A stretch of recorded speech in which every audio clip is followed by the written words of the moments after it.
सजा दो घर को गुलशन सा, सजा दो घर को गुलशन सा, मेरे सरकार आए हैं, मेरे सरकार आए हैं, मेरे सरकार आए हैं, सजा दो घर को गुलशन सा, मेरे सरकार आए हैं।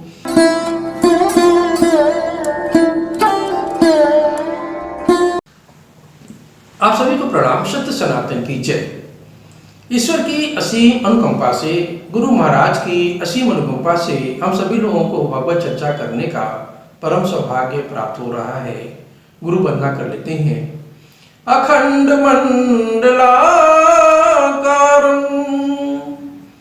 व्याप्तं येन चराचरं तत्पदं दर्शितं येन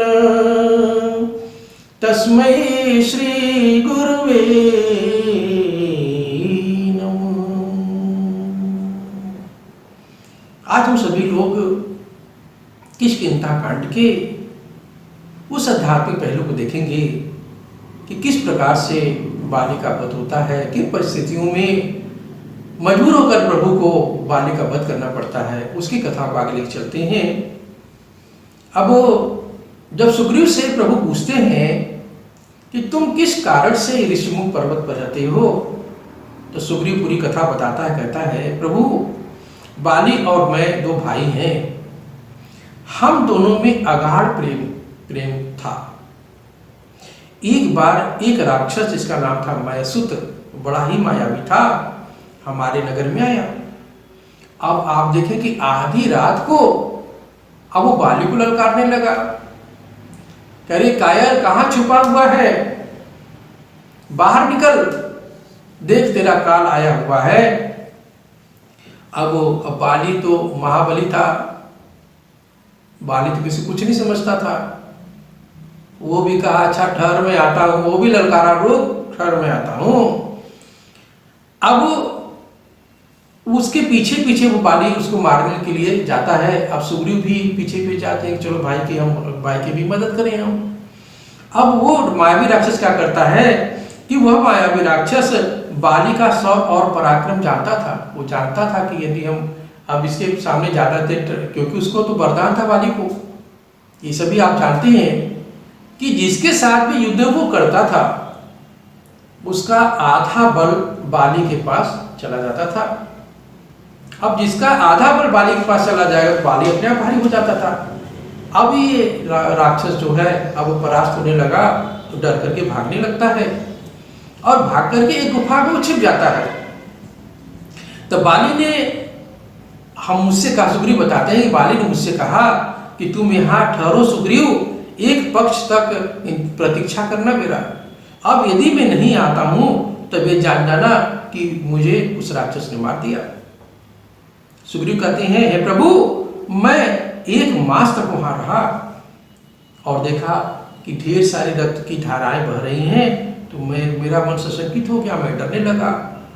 मुझे ये हो गया कि लगता है कि मेरे भाई को उस मायावी राक्षस ने माया के फंदे में फंसा कर उसको मार डाला। अब मैं डर के मारे गुफा के मुंह पे बड़े बड़े पत्थर रख करके उसकी गुफा के मुंह को बंद कर दिया। और इधर जब मैं नगर में आता हूँ तो अब मंत्रियों ने मंत्रणा की, कहा कि सुग्रीव जी, ये नगर राजा के अधीन हो गया है और कोई भी राजा भी नहीं हो सकता, आपको राजा बनना ही पड़ेगा। और उन्होंने हमको जबरदस्ती राजा बना दिया। अब इधर देखें, राक्षस को मार करके बाली जो है विजयी भाव से, वो जब देखता है गुफा का मुंह बंद है तो गुस्से से लाल हो जाता है और किसी तरह से उसका मुंह खोल करके बाहर आता है। बाहर आकर के गुस्से में सीधे नगर में प्रवेश करता है। वो देखता है कि सुग्रीव तो यहाँ राजा बनकर बैठा हुआ है। अब उसको इतना क्रोध चढ़ता है कि सुग्रीव को वही मारता है। वो और मारने के बाद उसकी स्त्री समेत उसका सब कुछ हरण कर लेता है और उसको मार करके नगर से बाहर भगा देता है। अब वो सुग्रीव ये सोचते हैं कि यदि मैं यहाँ पे रह जाऊंगा बाली के सामने तो ये मुझे मार डालेगा, और वो डर करके उस स्थान पर पहुंचते हैं कि जहाँ पर बाली को श्राप था कि उस स्थान पर जाएगा तो उसकी मृत्यु हो जाएगी। उस स्थान का नाम ऋषिमुख पर्वत था। और सुग्रीव कहते हैं प्रभु इसी कारण से मैं इस पर्वत पर अपने दोस्तों और मंत्रियों के साथ रहता हूँ। प्रभु कहते हैं जब सारी बातें सुन लेते हैं तो उनको लगता है कि सुग्रीव के साथ अन्याय हो रहा है। श्री रामचरितमानस में तुलसीदास महाराज कहते हैं, सुनु सुग्रीव मारी हूँ बाली कहीं बान, ब्रह्म रुद्र शरणागत गए न उबरहि प्राण। प्रभु का उसको सांत्वना देते हैं, कहते हैं सुग्रीव तू चिंता मत कर, उसको तो मैं एक बाण से मार डालूंगा। यदि ब्रह्मा विष्णु और महेश भी उसकी रक्षा करने आएंगे तो उनका भी कुछ नहीं चलेगा। सुग्रीव कहता है प्रभु, फिर याद दिलाता है प्रभु बाली बड़ा ही वीर और रण में धैर्यवान है। यह देखिए दिखाता है, जगह दिखाता जहां पे कि एक राक्षस दुंदुभी राक्षस बहुत विशालकाय पर्वताकार का था। बाली एक ही गदा से मार करके उसको मिट्टी में मिला दिया था। उसकी ढेर सारी हड्डियां वहां पर पड़ी हुई थी और ताड़ का पेड़ भी सामने खड़ा था। तो वो दिखाता है तो प्रभु उसको ये सांत्वना देने के लिए देखो मैं बाली से भी बलशाली हूँ। एक बाण छोड़ते हैं और वो हड्डियों का ढेर भी समाप्त हो जाता है और ताड़ का पेड़ भी जल करके समाप्त हो जाता है। इस प्रकार जब सुग्रीव को भी विश्वास हो जाता है तब कहता है प्रभु मैं आपकी तन मन धन सब प्रकार से आपकी सेवा करूंगा। अब कथा तो आप जानते हैं रामचरितमानस में 3 जगह चलती है। अभी ये सारी कथा काकभूषुंडी जी गरुड़ जी महाराज को सुना रहे हैं। कहते हैं काकभूषुंडी महाराज यह गरुड़ नट मरकट के समान राम जी ही सबको नचा रहे हैं और वेदों ने भी ऐसा ही कहा है। अब कथा आगे देखें। अब सुग्रीव जी प्रभु की आज्ञा पाकर बाली को ललकारता है। गर्जन सुनकर बाली जब उसको मारने के लिए प्रेरित होता है कहता है कि आज तो तुझे छोड़ूंगा नहीं। अब प्रेरित होकर उसको मारने के लिए खड़ा होता है तो पत्नी कहती है रुक जाइए स्वामी रुक जाइए।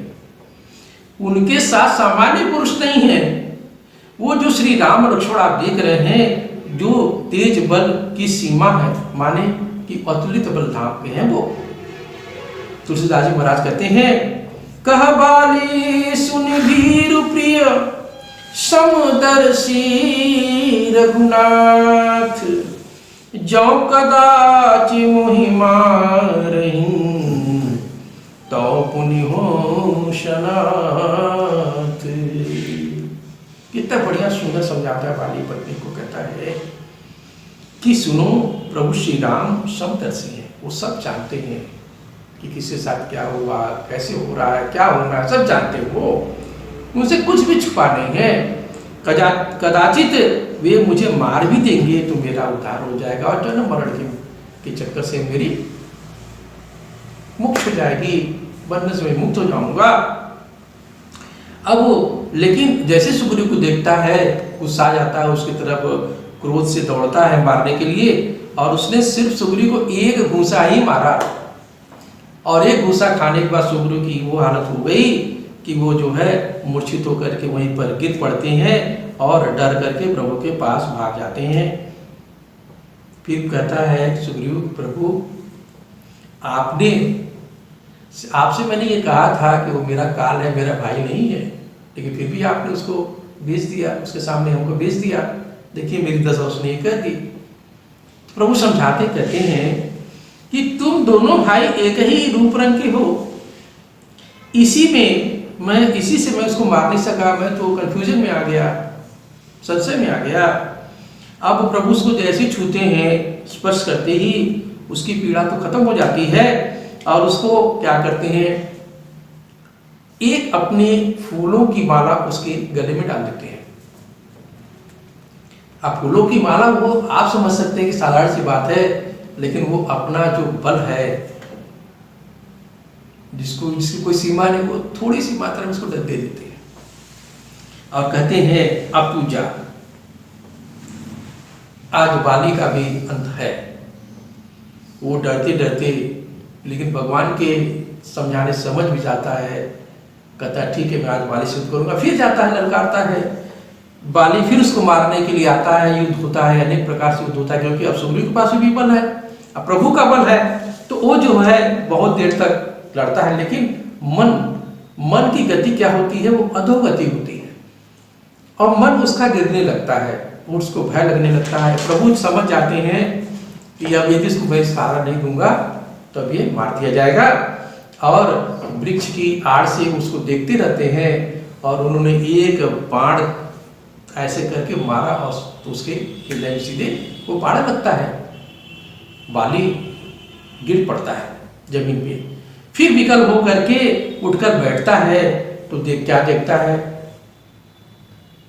प्रभु भी न्याय यहाँ पर करते हैं। अब उसको अपने उस परमानंद स्वरूप का दर्शन कराते हैं, चतुर्भुज रूप का दर्शन कराते हैं। बाली धन्य धन्य हो जाता है, कहता है, देखता है तो सुंदर मनोहारी छवि सामने खड़ी है।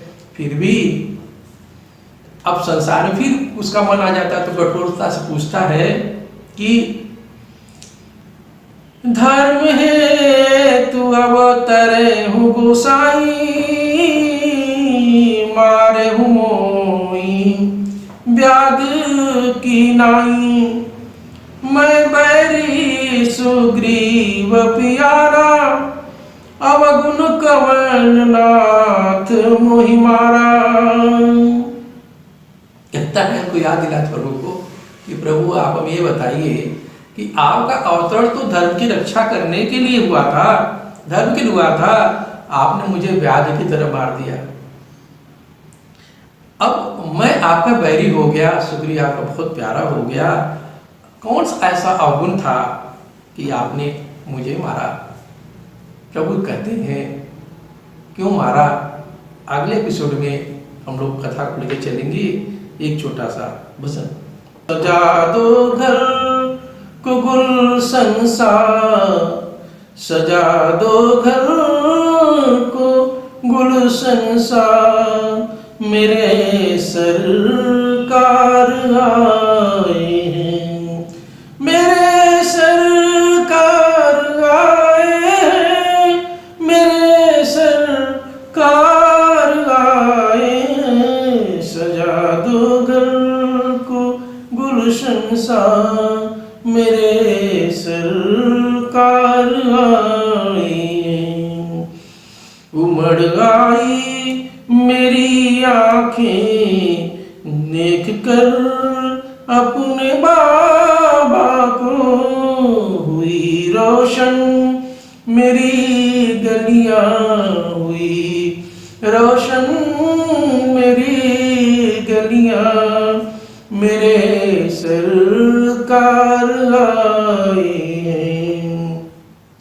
सजा दो घर को गुलशन सा, मेरे सरकार आए हैं।